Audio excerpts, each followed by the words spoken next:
সাইয়েদনা হযরত ইব্রাহিম আলাইহিস সালাতু ওয়াস সালাম তিনি আল্লাহ পাক রব্বুল আলামিনের কাছে জানতে চাইলেন, আল্লাহ আপনি যে কিয়ামতের ময়দানে, হাসরের ময়দানে সকল মানুষকে একত্রিত করবেন, সকল মানুষ তারা তো মাটির সাথে মিশে যাবে, তাদের হাড় গোড় খুঁজে পাওয়া যাবে না, তো আপনি তাদেরকে একত্রিত করবেন কিভাবে? আল্লাহ পাক রব্বুল আলামিন এবার ইব্রাহিম আলাইহিস সালাতু ওয়াস সালামকে বললেন, ইব্রাহিম তুমি কয়েকটা পাখি একত্রিত করো, কয়েকটা পাখি ধরে নিয়ে আসো। ইব্রাহিম আলাইহিস সালাতু ওয়াস সালাম কয়েকটা পাখি ধরে নিয়ে আসলেন। আল্লাহ তাআলা বললেন, এই পাখিগুলাকে তুমি জবাই করো, জবাই করার পরে গোশতগুলাকে ছোট ছোট টুকরা করবা, প্রত্যেকটা পাখির আলাদা আলাদা টুকরা করবা। এই সব গোশতগুলো যখন টুকরা টুকরা করবা, এরপরে সব পাখির গোশতগুলাকে একত্রে মিক্সার করবা, এমন ভাবে মিক্সার করবা যাতে করে বোঝা না যায় কোন পাখির গোশত কোনটা। সাইয়েদনা ইব্রাহিম আলাইহিস সালাতু ওয়াস সালাম আল্লাহ পাক রব্বুল আলামিনের আদেশে কয়েকটা পাখি ধরে নিয়ে আসলেন, এরপরে তিনি জবাই করলেন, ছোট ছোট ছোট ছোট টুকরা করলেন, এরপরে সব গোশতগুলাকে একত্রিত করলেন, সব মিক্সার করলেন। এবার আল্লাহ পাক রব্বুল আলামিন বললেন, ইব্রাহিম এই পাখির গোশতগুলা তুমি কি এখন চিনতে পারো কোন পাখির গোশত কোনটা? ইব্রাহিম আলাইহিস সালাম বললেন, হে আল্লাহ এখন তো আর চেনার কোনো উপায় নাই কোন পাখির গোশত কোনটা। এবার আল্লাহ পাক রব্বুল আলামিন বললেন, তাহলে এই গোশতগুলাকে অল্প অল্প করে বিভিন্ন পাহাড়ের চূড়ায় তুমি রেখে আসো, বিভিন্ন পাহাড়ের চূড়ায় রেখে আসো।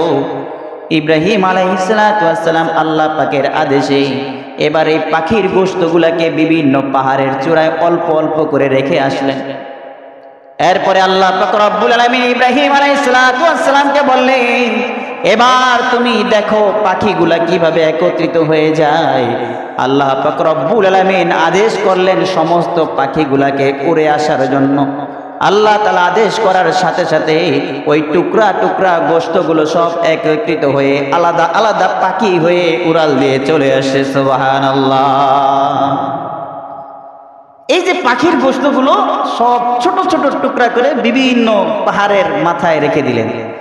ইব্রাহিম আলাইহিস সালাতু ওয়াস সালাম আল্লাহর কাছে জানতে চাইলেন যে আপনি যে কিয়ামতের দিন সব মানুষগুলারে একত্রিত করবেন কিভাবে করবেন? তার একটা জানার আগ্রহ ছিল। তিনি তো জানেন আল্লাহ পারবেন, কিন্তু তার একটা আগ্রহ ছিল, জানার একটা ইচ্ছা ছিল। তা আল্লাহ পাক রব্বুল আলামিন তাকে এইভাবে আদেশ করলেন, আর সব পাখির গোশতগুলারে তিনি একত্রিত করে মিক্সার করে বিভিন্ন জায়গায় রেখে দিলেন। আল্লাহ তাআলা আদেশ করার সাথে সাথে আবার সব পাখি হয়ে চলে আসে। তো আল্লাহ তাআলা বললেন, তুমি তো এই যে পাখি, এটা তো গোশত ছিল, এই গোশত থাকার পরে এগুলো মিক্সার করছো, আমি ডাক দিয়েছি পাখি চলে আসছে। তুমি একবার চিন্তা করে দেখো, আমি যে মানুষগুলারে বানাইছি, এই মানুষগুলার কি আগে কোনো অস্তিত্ব ছিল? এই যে আমরা আছি, আমাদের কি আগের থেকে বানানো ছিল, নাকি আমরা মায়ের গর্ভ থেকে জন্ম হয়েছি? তাহলে মায়ের গর্ভ থেকে মানুষ কিভাবে জন্ম হয়? ওয়াসসামাই ওয়াত-তারিক ওয়ামা আদরাকা মাত-তারিকুন নাজমুস সাকিব ইন কুল্লু নাফসিন লাম্মা আলাইহা হাফিজ ফালইয়ানজুরিল ইনসানু মিম্মা খুলিকা মিম্মা দাফিকিন ইয়াখরুজু মিন বাইনিস সুলবি ওয়াত-তারাইব। আল্লাহ পাক রব্বুল আলামিন বলেন, আমি মানুষকে সৃষ্টি করেছি তার মায়ের বক্ষদেশ এবং পিতার পৃষ্ঠদেশ থেকে সামান্য পানি দ্বারা আমি মানুষকে সৃষ্টি করেছি। ওয়ালাকাদ খালাকনাল ইনসানা মিন সুলালাতিন মিন তিন সুম্মা জাআলনাহু নুতফাতান ফি ক্বারারিন মাকিন ثم خلقنا النطفة علقة فخلقنا العلقة مضغة فخلقنا المضغة عظاما فكسونا العظام لحما ثم أنشأناه خلقا آخر فتبارك الله أحسن الخالقين। আল্লাহ পাক রব্বুল আলামিন বলেন, আমি মানুষকে সামান্য নুতফা থেকে, সামান্য পানির ফোঁটা থেকে আমি তার মাতৃ গর্ভে রক্ত জমাট করে দিয়েছি।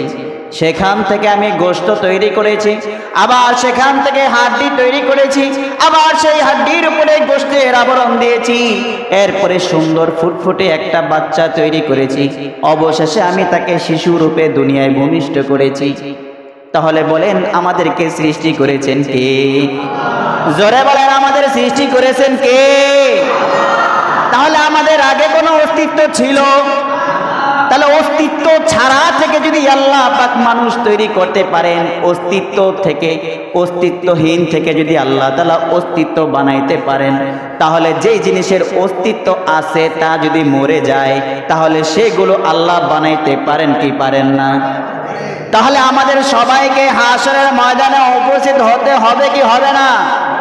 আল্লাহ পাক রব্বুল আলামিন আমাদের সকলকে সহিহ বুঝ দান করুন, সবাই বলি আমিন।